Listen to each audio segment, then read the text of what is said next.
Hi guys and welcome to Bomb Anime. It's your girl Ruka. And Big Boi Sama here, bringing you a Hot or Not Part 2 of TSUKIMICHI TSUKIMICHI Moonlit Fantasy. Thank you.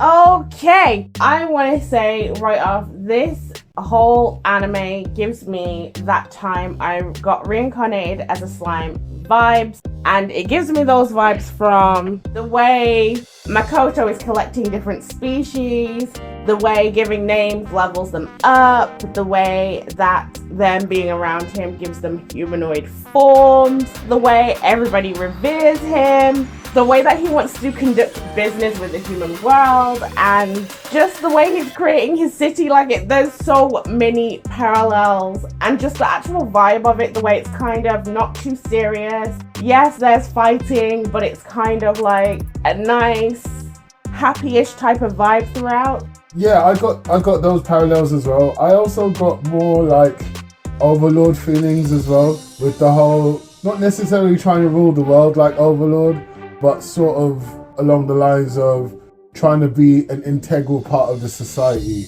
or trying to build your own sort of utopia. And I know he kind of got forced into it, because at the end of the day, that's not what he had in mind. He was like, basically, I hate the goddess, and then it went from there. So I get that, but it was quite nice to see an anime that wasn't, like Ruka said, too serious, but was serious. I did also get Overlord vibes, but I think from a different aspect. It was the way Mio and Tomoe was speaking to each other, and Tomoe was like, don't question him, just follow him, I'm sure he's got his own reasons. And that kind of made me think of Overlord, where everyone thought like he knew so much more, so don't talk about it like he knows what he's doing. But it might not necessarily be that he knows exactly what he's doing. He sent you to go and research, so why are you expecting him to know everything he didn't get told? To be honest though, like unlike Albedo and Shaltier from Overlord, the dragon, which I can't remember her name right now, in TSUKIMICHI, it's really the puppet master here. She knows his thoughts, she knows his past, she knows his everything. That's true. And she actually has a willing and want to make him better. I mean, there was a point in the anime where he basically got revenge for them doing the Illusion City, when the adventures came in and started blowing stuff up and actually killed the mini version, and then he just stabbed her. I thought, you kind of engineered this, or you kind of saw this coming. And she even said it herself, he's made a breakthrough. Maybe not. So I like that whole sense where we've got the omnipotent being not being the main focus of the anime, however being there as a bodyguard. I like that. It's one of the tropes I do like in isekais. Tomoe as well, she's kind of like Veldora with the whole she's getting exactly the media from Makoto and wanting to watch, but this time it's not anime or manga, it's samurai sake. Like it's just the whole culture of it that she desperately wants. And then even Mio came in here as well, and she was like, what did she like? Was it stupid dramas or something? Historical dramas? Yeah, she liked historical dramas. I can't even remember. But yeah, so there were a lot of parallels. However, in saying that, it was not a replica of any of these anime, although it shared like a lot of similarities. It is still very different. Yeah, it goes to show that you can use the same concepts and make them totally different. Also, Tomoe was saying to Mio, make a contract with Makoto while he was past the F out. And then even Mio, as a beast who had lost half her mind, was like, is this okay though? He can't consent. And Tomoe has the nerve to say, we can get consent afterwards. How does that work? How do you get consent afterwards? How does that work? Yeah, I'm not touching this part of the conversation, to be honest. Yeah, I thought that was kind of weird too still. But it just keeps getting weirder and weirder. I mean, look at what they tried to do to him when they thought he went to see a prosy. So let's be honest. That is following a lot of anime tropes where girls really want the guy and the guy's not really sort of reciprocating. But what I actually liked about this was they actually said to each other, oh, did we go too far? And then they apologized to him like, oh, I'm sorry, we didn't realize that we were gonna offend you like that. We thought that it was gonna be kind of reciprocated at some point. Oh, you mean, oh, okay, cool. So I was confused. Reciprocated how, Ruka? What do you mean? You know what I mean. Also, as a threesome, that scary, she freaking barricaded the door, the windows. Like, why do you need barricades? Like, they were about to bring the house down. Because can we all like remember here, yeah? He is the strongest one in the room. He is on the level of a god. He is the strongest one in the room. They're probably scared for themselves, to be honest. I think that's also why they didn't think that it wasn't something that he didn't want, because it was something he could have easily gotten away from. It's not like they could have overpowered him or anything like that. He is way stronger than them, and they've seen this. We've all seen this through the contracts that have been created. So it's not like he couldn't get away or anything like that. So I think that's also why they were a little bit shocked. And I think they also think he's playing hard to get. Yeah. Because they both have said it to each other. Like, we thought that you're inexperienced, so we're not being as aggressive because you're probably a virgin. Yeah, pretty much. But then, like, I don't get it, because like this whole trope in anime where the virgin dude is like, no, please leave me alone. It feels unrealistic to me, but that's obviously through my worldview and whatnot. I'm sure there's other guys out there who can definitely relate to this. No, but what I like about this is he is not the trope. He's not saying he's scared of interactions like that. He's basically saying, you guys are kind of like family. He's friend zoned them. Yeah, I'm not interested in you in any way. He's not hiding or running away. Yeah, true. He's just not into it. What, the prosy? Yeah. Maybe he just isn't into that. Yeah, I know. And she was really on it. Yeah, out of nowhere. Like, and also she was evil and she deserved what happened. So maybe he just didn't want to pay. He's trying to make money, not lose it. Hey, he's a merchant, B. Let's move away from this anyway. I want to talk about the bandits, or the fake hero, fake adventurer, who decided that they were going to try and steal from this trio of high-ranked beings. Akei Makoto, he ended up with a level 1 ranking, but you heard that Mio had a 1,500 ranking and Chamoy had a 1,300 and whatever it was ranking. And although they did say that they thought that it had been faked, that means they're of unknown levels. Why are you playing with them? There's a whole city of people to mess around with. Why did you have to choose here? Greed is a wonderful thing. I mean, look, it was dwarven weapons. And remember, these weren't normal dwarven weapons. These were weapons that were going to the bin. But no, not at that point. I'm talking about way earlier in the series when they first went to the Adventurers Guild. Oh, when 100 bandits. Okay. Oh yeah. Right, that's what I'm talking about. Fam, what were you doing, fam? It's funny how they destroyed the city afterwards. So I know, as like a little. By accident. Yeah. Well, I sneezed. Boop, the city did. Well, it was a competition between the two to see who was the strongest. But I'm sorry, we already found out Mio is the strongest. Let it go. Side note, the Alki, I love the design of the Alki. They're in their beast form. Yes. They're really nice looking. Like, the eyes are really good, and I hate spiders. But I like these spiders. Yeah, but the Alki weren't very spider-like. They were very human-like. Very nice design. I really like that. I want to talk about that lich that turned into a human. Shiki. When Shiki became Shiki, the man, it was really weird because I kind of assumed it was going to turn female, even though it sounded male as a lich, because the dragon to me, Tamari, sounded male to me from the get-go and then turned female.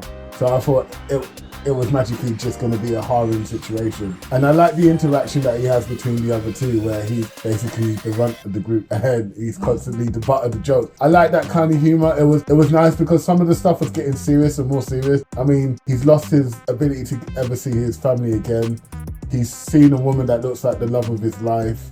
He's not allowed to do archery anymore because it scares the crap out of the people who follow him because they feel like he's dying. His shoulders are heavy. And on top of that, his public enemy is sort of the strongest being on the planet. So it's like, what can he do? So bringing that levity in was kind of nice, and it kind of distracted you from that whole, damn, this guy kind of has it a bit rough, you know? So well done, Shiki. You were good for something. I thought that it was really funny as well, the way that they're just basically killing him with their words, and he's just huddled in a corner like, you've defeated me, like, stop please. It was funny. I did like that as well. And I think that they have created a really great contrast, which is something, don't hate me, but this is something that I think that time I got reincarnated as a slime could do better. I hate you. Where they've created these really good contrasts between the normal, happy, la la la kind of world and the other side, which is more grotesque and heavy. And because of the contrast, the impacts smash you. Like when the plane was attacked and Makoto lost a bunch of people who died, and he went in. The whole thing was just really good. They changed the color schemes. At one point it was like sort of black and not really black and white, because the red was really vivid with the blood, with her getting stabbed. The way he even killed her, that's the kind of... 本当に耳障りだ。さようなら。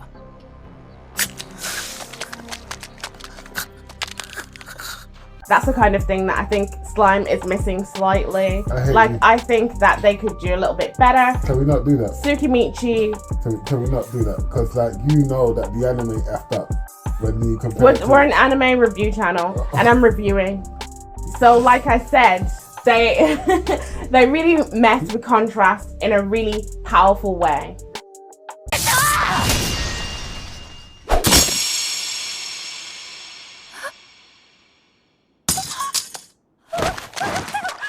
I like the way we swap roles there, but okay, I see it. Okay, cool. Alright, look, you know that bit that you were talking about where he went to get the Q man? I really, really loved it. Like for me, if the show had said, okay, that's the end of the season right there and then, I would have been happy. And to be honest, they gave us better later, and I get that. Great. But that emotion and then the total indifference at the point of revenge was spot on. The way he said, oh, I don't like the sound of your voice. Oh. And then just slowly pushed it in. Look, it gave me Jujutsu Kaisen vibes. Hold tight, Junpei. Hold tight. You know, when obviously Yuji went mad and said, I'm going to kill you. Yeah. And then we saw the manga panel flickering with the anime. That emotion right there, it was, I don't know, there's so many anime moments in Black Clover where they have 5 seconds left and then Tsukihiro gives it to his sword to Asta, and then the sound just drops and then you're given that void of soundless. It was just beautiful. I don't know, I just think that moment should be hyped up more than it's going to be, because unfortunately for some reason this anime is not as popular as it should have been. But I feel like that moment right there should sit next to some of these moments that have come with these new gens. And I think it's a testament to how great anime is moving forward nowadays, where we're not just looking for a shonen character, we're not just looking for a good story, we're looking for the atoms that make a good emotional connection through sound, through picture, through image, and through voice. And I feel like that moment right there was an amalgamation and an homage to the new gens that are coming out. So well done. I would like to say that they do create good depth with their characters and with the anime in general, even though it is very light-hearted. For instance, the whole remembrance thing. He came across as a victim, and then we found out that he's not actually really that much of a victim, and then the person who we thought was the bad guy of the situation, who cursed his family, may not have actually been the bad person. I just love the layers that they put on there, because with a light-hearted anime, I feel like to keep your attention, you do need these little tensions built up, even if it doesn't last for a long time, and we do need things that we can resolve, because even though he was talking about maybe getting rid of Makoto, Remembrance actually hasn't acted on that and has actually just worked to help him a little bit more. Well, you know, it's still there, but I feel like what they did was a bunch of foreshadowing for season 2. Yeah. And it wasn't just with the remembrance issue, it was also with finding out that Sophia is going to be targeting Makoto. We know that that's going to be coming up for season 2. And also the goddess trying to force Makoto into her war, which, what are you talking about? You put him to the edge of the world, said he didn't deserve to have human language and that he better not touch your humans or come close to them. Yet here you are, dragging him into your war. When you have a toy that you've left out in the sun, you still don't want other people to play with it. No, to be fair, it's not her toy because that's the only thing that she actually gave him was the language thing. Everything else he got from Tsukiyomi. He is the one that gave him like all of these overpowered abilities. It's not your toy. It's Tsukiyomi's toy. The contract was with her. He is his. That's a contract that his parents made. That is actually also true. I know. And also, why is the goddess acting as if her humans are so amazing when all we've seen is corrupt after corrupt after corrupt after corrupt human? The demi humans are way better. Like, they're just genuinely better. The average citizen on the human side is trash. Trash. And I like, again, even the heroes are trash. Again, look at this concept. The heroes are human that have sided with the enemy. No one in the Mist Village is ever gonna do that, fam. All of them have loyalty for days. I honestly feel this anime needs to be hyped up a lot more than it is. Also, I would say that the foreshadowing also includes the goddess knowing way more about Makoto than we thought. We thought he was hiding himself. He was using his Kai while he left to suppress his powers. He's got power suppressing clothing, power suppressing accessories, yet she knew exactly where he was. And put it into exactly where she and she can easily summon him. So now it's telling us he is not untouchable, even though they hyped up his power saying that he was like on god level. That last fight that he had, he struggled a lot more than I thought that he would have. And yes, I know he still had his power suppressing things on him at the time, but I don't feel that he should have struggled as much as he did, even with those things on, but he did. And he had his fingers totally removed. He also couldn't sense their presence very well. I feel that last fight should have woken him up, or should wake him up. Yeah. Because at the end of the day, I don't care what Tamori and Mio are saying. When you use your mist-thing, like, he needs to be doing that, spamming that constantly, just to have an infinite amount of mana. Do that Mashiko Tensei T. Do it. Yeah, he needs to be doing that, definitely. Because he needs to be spamming that jutsu all day long. Like, I should see him in 6 different places at all times, just so that it's constantly being spammed. I also want to say that this anime is probably the first anime we've done in a while where I am disappointed that it was only 12 episodes. I feel this one ended too early. Me and Ruka watched this differently because we were a bit different and our schedules just didn't gel. So I actually watched it weekly and Ruka binged it. And so we both have it from a different angle than we normally would. Hearing and seeing Ruka agree with what I'm saying shows you that this anime should have lasted a little bit longer. There's so many questions I have that I'm actually happy they didn't wrap up in the time that they gave me. I have to agree with you. Every time the episode ended, I was like, oh, it's already finished. It felt like they were really short episodes, but they actually weren't that short. They were the standard length of anime episodes, but I'm not mad that it stopped at 12 because I'm very much looking forward to season 2. I don't have any complaints for this anime at all. And with that being said, let's just move on to the verdict. Would you judge this as hot or not? So for me, it's a hot. And it's a hot because every single week I was actually annoyed that it wasn't Wednesday and I couldn't watch the next episode. So for me, this was a waste of time. Playing. I really did like this anime. I don't have any complaints. It was a really enjoyable watch. They created good tension. I have got unresolved issues that I want to find out, but I'm not mad at it. It's definitely a hot. Let us know in the comments what you guys think. Was it a hot for you or was it a waste of time? Don't forget to like, subscribe, and share. Peace.